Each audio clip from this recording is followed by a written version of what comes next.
저는 어차피라는 말을 되게 많이 써요. 어차피 이렇게 하면 돼. 어차피 다 됐어. 맞다. 생각난다. 그런데 어차피라는 말을 잘 쓰는 사람이 가급적이라는 말을 잘 쓰는 사람이랑 같이 사는 경우에 좀 트러블이 일어나기도 하죠. 여기까지만 말씀드리겠습니다.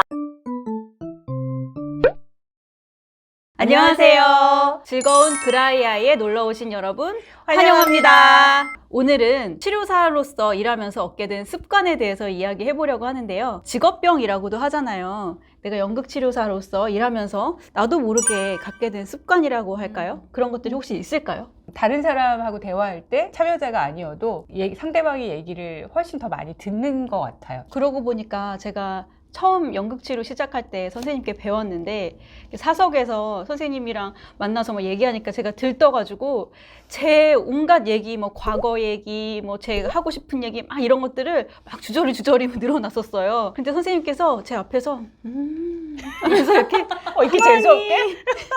나 선생님 최대한 흉내 낸 건데 바라보면서 저를 들어주셨던 게 생각이 나요. 그때 제가 막 들떠서 얘기하면서도 뭔가 되게 차분해지는 그런 느낌을 경험했거든요. 선생님께서 제 이야기를 좀 담아주신다 이렇게 생각했던 것 같아요. 저는 그 현재 상태에 대해서 왜 그럴까?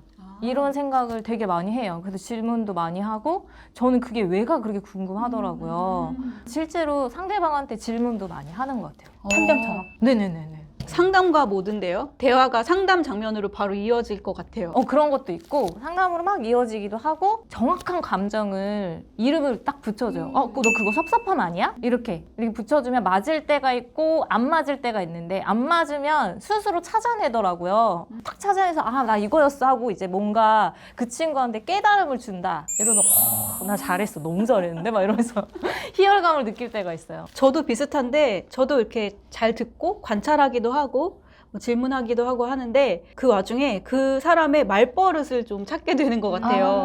그게 잘 인식이 돼요. 예를 들어서 어떤 사람은 뭐 어차피라는 말을 자주 쓴다거나 아니면 가급적이라는 말을 쓴다거나 굉장히라는 부사를 즐겨 쓰시는 분들이 있어요. 그러면 거기에 그분의 어떤 태도라든가 성향 이런 것들이 많이 반영이 되어 있는 것 같아서 좀 그 사람을 이해하는 데 도움을 받기도 하는 것 같아요. 저희도 있어요? 있죠. 무섭다. 그 두 분은 말버릇이라기보다는 좀 즐겨 쓰시는 표현 같은 게 있는데 효원 선생님 같은 경우는 그렇겠네요. 아니면 그럴 수도 있죠.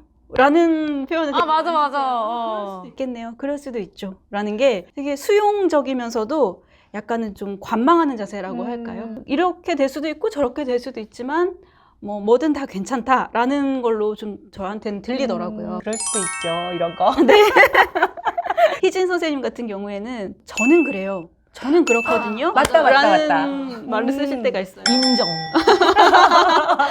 그게 뭔가 나의 딱 경계를 짓는다고는 할까? 아니면 나의 입장을 좀 분명히 하고 확고히 한다라는 느낌으로 그렇게 받아들였어요, 저는. 그런 것도 있고 사실은 나는 그런데 너는 생각이 다를 수 있잖아? 이렇게 얘기를 하는 거. 이건 나만의 생각이지 너한테 강요하는 건 아니야.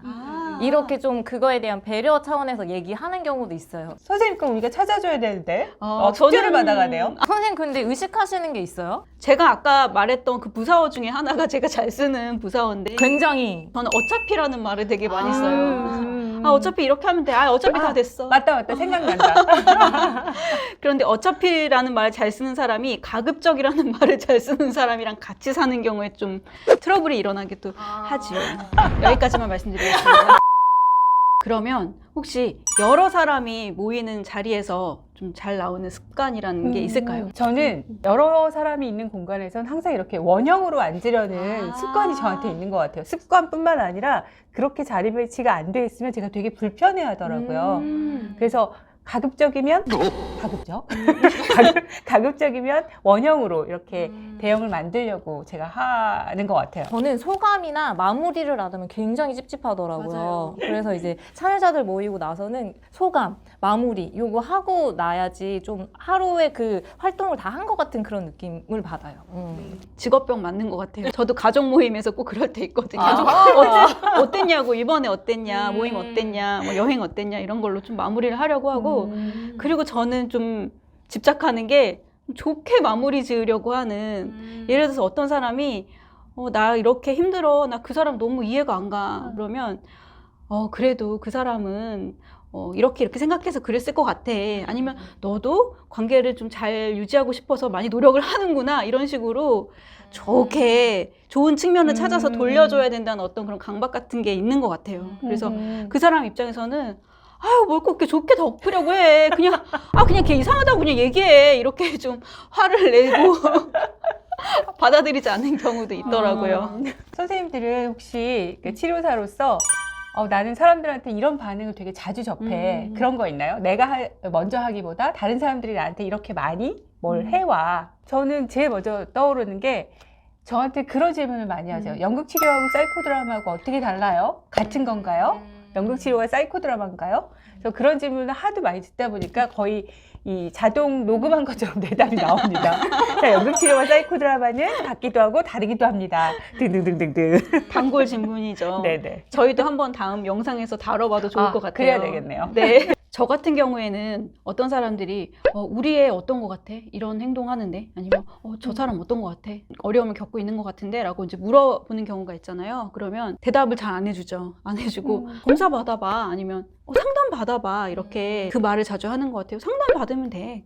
가서 한번 몇 핵이라도 시작해봐 라는 말을 하는데 그게 어떻게 보면 상담에 대해서 좀 거부감이나 어려움 느끼시는 분들이 많다 보니까 좀 문턱을 낮춰야겠다라는 생각에서 그런 것도 있고 이런 상담은 비용을 내고 받아야 된다라는 네, 말에 깊은 뜻이. 그런 의도도 있겠죠. 저도 좀 비슷한데 그림 한 장 주고 우리 애가 어떤 거 같아요. 그죠. 근데 전쟁이도 아니고 막 깃발 뽑아가지고 얘는 이렇다고 할 수도 없고 그런 식으로 되게 단서 적게 해놓고 나는 어떤 사람인 것 같아? 맞아. 이렇게 물어보고 어떤 경우는 나 좀 상담해줘 막 이렇게 얘기를 다 대놓고 이렇게 하시는 분들도 계시거든요. 당황스러울 때가 있거든요. 그런 경우가 되게 많아요. 그럴 때 어떻게 대처하세요? 그럴 때요? 그럴 때는 뭐 나는 너를 상담해 줄 수 없어. 이렇게 얘기를 하죠. 왜냐하면은 저희도 윤리 원칙에 따라서 알고 있는 이중 관계는 안 된다고 얘기를 하잖아요. 그거에 대해서 되게 친절하게 설명을 해줘요. 오늘은 연극치료사의 습관에 대해서 알아봤는데요. 생각보다 이렇게 다양한 습관이 있다는 걸 알게 된 것 같아요. 그러면 우리 오늘 영상은 여기까지 하고 다음에 또 만나도록 하겠습니다. 우리는 모두 즐거운 드라이아이!